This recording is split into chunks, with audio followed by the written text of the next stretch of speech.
So one thing you guys may or may not know about me is I actually live near the Saratoga racetrack. And I can remember when I was a kid going there to the races at one point in time and standing up against the rail at the racetrack. And I can remember looking to my right and seeing somebody sitting there with their wrist on the rail. And I looked, and on their wrist was a Rolex watch. And that was my earliest memory and the first time I ever saw a Rolex watch in person. And in that moment in time, what clicked for me was, wow, that must be a very successful person. Now, I'm not saying that a watch can make you successful or not, and obviously you could fake the status by just simply buying a Rolex on a credit card, for example. But for me, that was when I decided that one day I also wanted to own a Rolex watch. So I was recently in Washington, D.C. for a finance convention called FinCon. I'm sure a lot of you guys have heard of that. And while I was in D.C., I was with a friend of mine who was also into watches. And we went to a secondhand watch store called Arlington Watch Works. And I found a Rolex watch there that I really liked. And I decided to buy that Rolex. Now, since I got this watch, I've posted a little bit about it on my Instagram, and I've had a couple of people, messaging me, asking me, hey, why would you waste your money on that? Why would you put your money into something like that when you talk about investing and doing good things with your money and not buying watches? So what I want to do in this video is talk about, is buying a Rolex watch a good investment or a bad investment? So before we get into that, a little bit more detail here on the watch I ended up purchasing. I bought a 1985 Rolex Datejust. It is a two-tone watch, which was a very popular design back in the 80s, which means it has a mixture of 18 karat gold and stainless steel. And the one differentiator here for this watch is it does have the blue diamond dial. And guys, immediately when I saw this watch in the store, I told myself, I really want to own this watch. When I went in there, I set myself with a price limit of, I think, $8,000. And this was right there within the budget of what I was looking to spend. I ended up paying $5,000 for this watch plus $300 in taxes. So the total amount of money I spent on this watch is $5,300. Now, a lot of people think that's insane to spend as much as you would on a used car on something you're literally going to wear on your wrist. But is this a good investment? Is it a bad investment? Let's get into the numbers and see. So first of all, let's talk about how much money the watch actually costs. And there are some costs associated with owning a Rolex beyond the initial amount of money that you're investing in that watch. So we already know I spent $5,000 on the watch, and then the taxes were $300. Now beyond that, I did decide to insure the watch with a personal articles policy, and that covers me if the watch is lost or if the watch is stolen with no deductible. And that is at a cost of $60 per year. Now, in order to get that insurance policy, I did have to get the watch appraised, which I wanted to do anyway just to make sure everything was legit. And that appraisal was $50 for a one-time fee. Now, beyond that, the only other cost associated with owning a Rolex that most people will incur is the cost for servicing the watch. Now, when I bought this watch, it had just been serviced, which means I know I'm going to be good for the next 7 to 10 years. But Rolex recommends servicing a watch every 7 to 10 years. It gets sent back into Rolex, they clean it, and they service it, and that is at an average cost of around $800. And in most cases, what you're simply going to notice as you own that Rolex watch is that once it begins to lose track of time, or it's not keeping time well or as accurately as you would like it to, that is when you know that your Rolex is in need of servicing. And that is the one major cost that a lot of people need to be familiar with before purchasing a watch like this. So that being said, is this a money pit? Is it something you should just not be doing with your money? Let's answer that question now.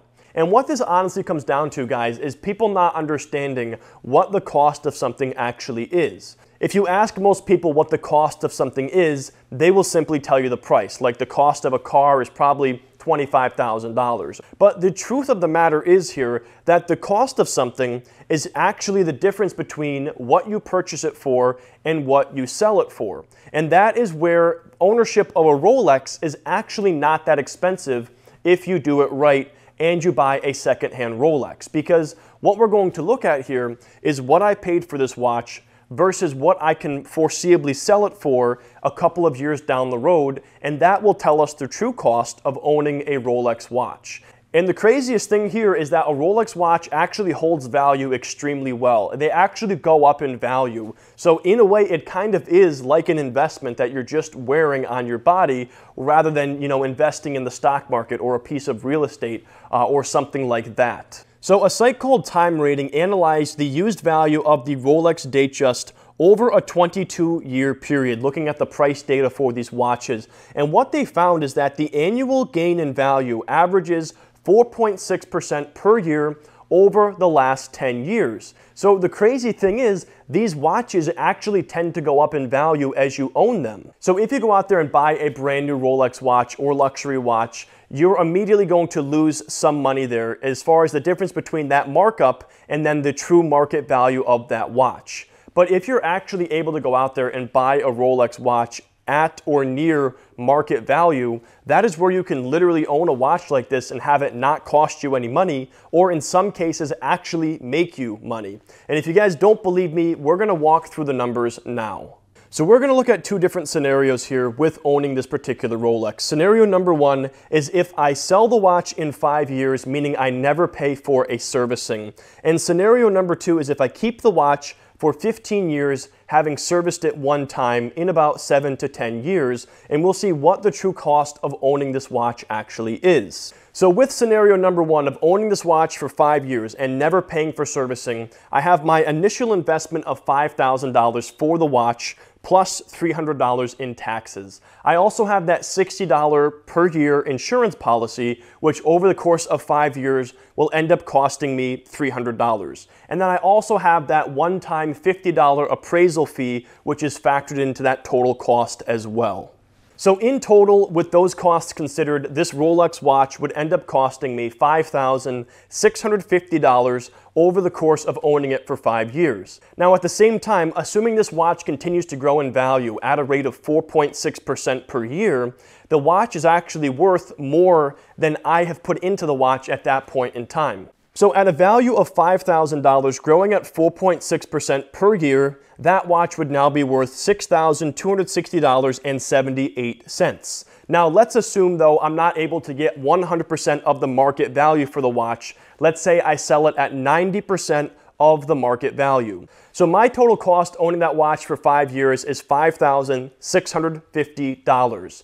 90% of the market value in 5 years, assuming that growth rate keeps up, would be around $5,634.70. So if you do the math on that, that means owning this Rolex watch for 5 years was a cost of $15.30. So scenario number two, as we said, is owning this watch for 15 years and paying for one servicing along the way. So as far as our costs go, we have the initial investment in the watch of $5,000 plus $300 in taxes. We have the $50 appraisal fee, and then we have 15 years of paying $60 per month for the insurance premium, which would be a total of $900. And then finally, we have one time a servicing fee for this watch of $800. So over those 15 years, that is a total investment in this watch of $7,050. Now, on the other hand, for 15 years, this watch appreciated in value, assuming it does the same thing it has for the last 22 at a rate of 4.6% per year.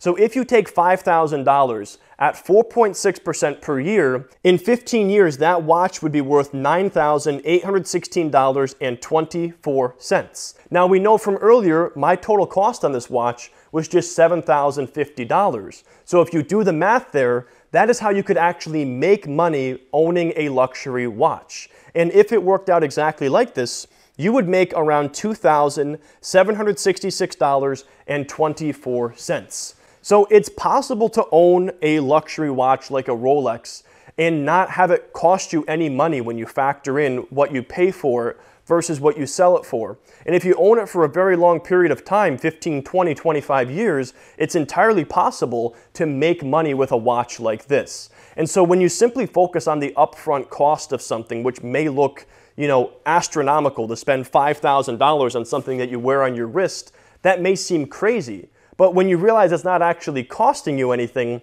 then you are able to justify spending that amount of money on a watch. Now, obviously, guys, there are some things that we didn't factor in here with these calculations. Number one, obviously, inflation, the decrease in the buying power, and the natural increases in prices over time. So we're not factoring in for inflation here, and we're also not considering the fact that the insurance premium for this watch will probably go up over a period of 15 years. But at the end of the day, just looking at the numbers, it is entirely possible to own a watch like this and have it cost you very little money, if not no money, or potentially actually making you money. And the other thing I want to mention too, I've seen a lot of blogs and a lot of articles about what luxury watches are actually going to make you money. And I didn't buy this watch here because I wanted to make money with it. I bought the watch because of the story I told you at the beginning, and how for me, every time I look down and check the time, this is a reminder to me that I am the type of person who wears a Rolex. And look, that may not mean anything to you if it's not a meaningful piece to you, but for me, it's a goal I've always had. And if I can own something like this that makes me feel good and have it not cost me any money, that for me is a no-brainer. So circling back, is this a good investment? It's not the best investment out there. Obviously, if you invest in the stock market, you can get an 8 to 10% return, maybe even more so with real estate. If you invest in your own self, you can get 1,000% return. So when we're talking about around a 4 to 5% return, it's not the best investment. But if you're able to get enjoyment out of it and have it not cost you any money, in my opinion, it is a great investment. But anyways, guys, that is going to wrap up this video. Let me know what you think in the comments section below. Is it something that you would consider buying one day? Do you already own a watch? What is your opinion on this? I would love to hear what you guys think. If you're new to the channel, make sure you subscribe and don't forget to hit that bell for notifications. And I hope to see you guys in the next video.